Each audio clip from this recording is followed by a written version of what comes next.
Ambassador Staray, Professor, ladies and gentlemen, it's a great honor to be here today. And we are here to remember heroic deeds and to honor those who have fallen. When the Red Army came to Hungary at the end of World War II, they were welcomed as liberators.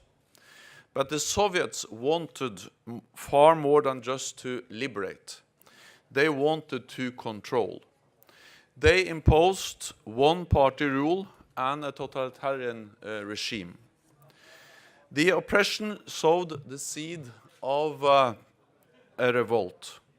On the 23rd of October 1956, a great popular demonstration took place in Budapest.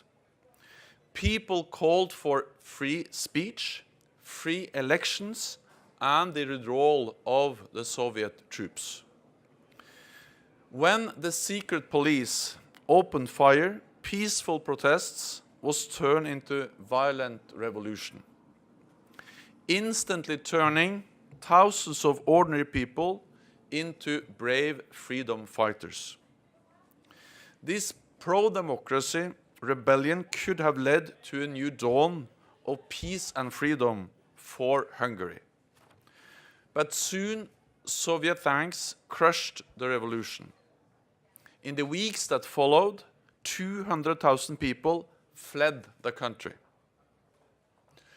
Not so many years later, when I was a child in the 1960s, my mother and my father told me stories about the uprising in Hungary in 1956. They told me about Imre Nagy and Paul Maleter, about people standing up for freedom and democracy.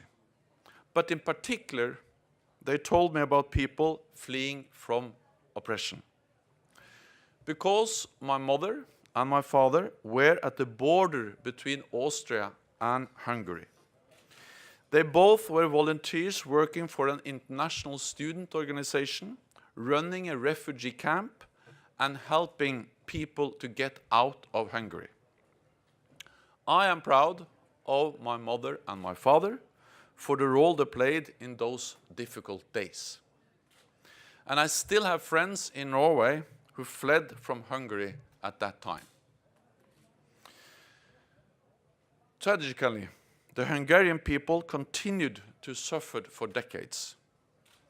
But freedom is stronger than oppression, democracy is stronger than dictatorship, and when the Iron Curtain fell in 1989, Hungary regained its independence. And 10 years later, Hungary joined NATO, along with Poland and the Czech Republic. Today, it's great to see how Hungary and other countries of the former Warsaw Pact have become proud members of NATO, an alliance built on our shared values of democracy, individual liberty, and the rule of law. The same values that the Hungarian people fought for in 1956. United by these values, the whole alliance is stronger than the sum of the individual countries.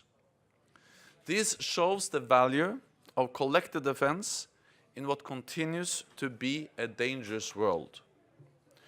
So I am grateful to you, Peter, for sharing this exhibition with us here at the NATO headquarters, for giving us all the chance to reflect on this important chapter in Hungarian history and in the history of Europe, to remember heroic deeds and honor the fallen, and to reflect on the important role that NATO plays in defending our citizens and our values.